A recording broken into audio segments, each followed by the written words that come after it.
2025 से विनाश शुरू होगा, और नहीं होगा तो मानो हमको मान लेंगे ये सही नहीं बोले। और विनाश के साथ 26-25 के अंत 26 में, क्योंकि अभी प्रचार चलता है, संत आते हैं, रोग बीमारी होगा तो कौन आएंगे? अब तक प्रचार नहीं हो पाया, उस कारण बीमारी रुके हैं। जब प्रचार हो जाएगा, संत लोग नाम त्रिसंध्या सब प्रचार करने लगेंगे, तब हमको जाना नहीं पड़ेगा, आप लोगों को आना नहीं पड़ेगा। आपके आश्रम पर बैठ के आप उसका प्रचार करेंगे, उस सारे मानव सभ्यता में प्रचार हो जाएगा। अचानक बीमारी आ जाएगा, कोई जा नहीं पाएगा, तब क्या लाभ रहेगा? जब अंतिम समय, उसी समय भगवान कल्कि का भविष्य पुराण बीज के रूप में, अमृत की रूप में पान करेंगे संत साधु भक्त, और वही लोग उद्धार होंगे। तो इसीलिए समय हाथ में नहीं है, आगे बीमारी आएगा, और बीमारी का रक्षा का मंत्र त्रिकाल संध्या है, उसको भजना पड़ेगा सबको। और 3 साल कम से कम ना भजने से वो सिद्ध नहीं होगा, पहले से भी बता देता हूँ। 1 साल 2 दिन 3 दिन भजने से नहीं होगा, 3 साल भजना पड़ेगा। और त्रिकाल संध्या 3 साल भजने के बाद जो सिद्ध संत मानव शरीर कलियुग में है, उनका शरीर दिव्य शरीर होगा। जितना बीमारी, जितना आपद, जितना पंचभूत प्रलय आएगा, उस शरीर का लेस मात्र कुछ नहीं कर पाएगा। जय जगन्नाथ, जय जगन्नाथ, जय जगन्नाथ। बड़ा विचारधारा है। जैसे आज सांप्रदायिकता भारत में फैल गया, मैं बताता हूं कि पूर्व और पश्चिम युद्ध की प्रभाव से लाल वर्ण बन जाएगा, जैसे महाभारत युद्ध। और भारत में लोहे का खड्ग भारत सारा घूमेगा, सांप्रदायिक हिंसा होगा, बताता हूं। और उसी समय भारत में रसिया शासन होगा, यानी रसिया आके भारत की शासन नहीं करेगा, भारत के जिम्मेदारी लेगा और मिला जुला गवर्नमेंट होगा। उसी समय त्रिजटा के वंशधर को शासन के लिए कुछ समय मिलेगा। त्रिजटा यानी माँ सीता का जिन्होंने सेवा किया था 13 वर्ष, उनको माता सीता भगवान राम ने कृपा किए थे। कलियुग में 13 वर्ष 13 पुरुष 13 शासन होगा। पहले उड़ीसा में उनका शासन जाएगा, ये अच्युतानंद ने लिखे थे। और उड़ीसा में पहले शासन गया, उसके बाद दिल्ली सिंहासन में उनका शासन जाके मोदी सरकार आया। ये लिखा, जो शास्त्र में लिखा है।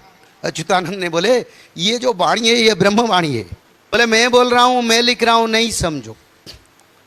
ये पूर्व यानी आदि युग से भगवान नारायण ने रचना की, मैं तो लिख रहा हूं, उद्धार कर रहा हूं। जैसे संत तुकाराम, संत एकनाथ, संत रामलाचार्य, संत विवेकानंद, रामकृष्णानंद जैसे भारत में कई संत परंपरा आके शास्त्र का पुनर्अवलोकन किए, बस उसको तो अच्युतानंद ने पुनर्अवलोकन किए। सच में तो शास्त्र को भगवान ने आदि युग में रचना किए थे। और जो लोग इस शास्त्र को नहीं समझेंगे, उन्हीं लोगों को प्रकृति धोखा देगा। पंचभूत और प्रकृति में रोग बीमारी उनको धोखा देगा। बड़े ज्ञानी होके भी ना समझ के मृत्यु समय सोचेंगे। एक बार तो कोई बोले थे और शास्त्र का बारे में विचार हुआ था, हमने नहीं माने। तो इसीलिए संत अच्युतानंद ने लिखे हैं, ये भगवान के वाणी है। आप लोगों को पहले से बता देते, 4-5 साल के अंदर आप देखेंगे पश्चिम दिशा में कई नया सूर्योदय हो रहे हैं। कुछ समय रहेंगे फिर चल जाएंगे, क्योंकि सत्य युग में सूर्यदेव पश्चिम दिशा में उदय होंगे और पूर्व दिग में उदय होंगे, अस्त होंगे। और उसी समय स्वर्ग मर्त्य पर विराजमान होगा और पाताल लोक जो बलि राजा है वो स्वर्गपुर पर राजा करेगा। और जो पाताल लोक है वो स्वर्ग जबे मर्त्य, स्वर्ग मर्त्य होगा, स्वर्ग जबे मर्त्य होइवरे सुत, पाताल लोक स्वर्ग होगा। और मर्त्यपुर जबे स्वर्ग जबे मर्त्य होइवरे सुत, पाताल स्वर्ग होइव, मर्त्यपुर जबे पाताल, यानी ये धरती लोक पाताल लोक को जाएगा। उसी समय पूर्व दिशा छोड़ के सूर्य भगवान पश्चिम दिशा में उदय होंगे। तो इसका क्या फल मिलेगा?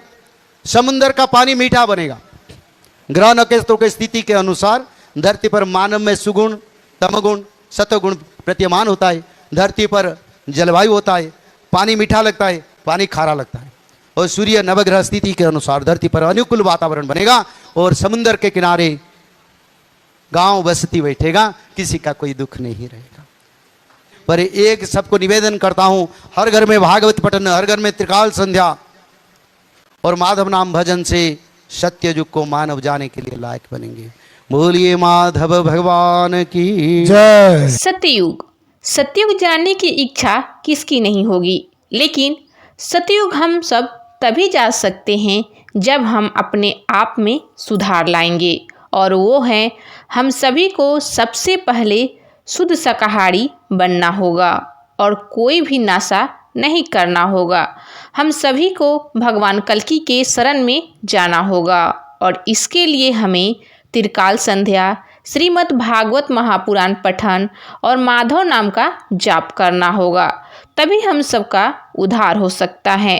तो दोस्तों, जानकारी अच्छी लगे तो वीडियो को लाइक करें, ज़्यादा से ज़्यादा शेयर करें। चैनल पर नए हैं तो चैनल को सब्सक्राइब करके कमेंट्स में जय श्री माधव हर हर महादेव जरूर लिखें।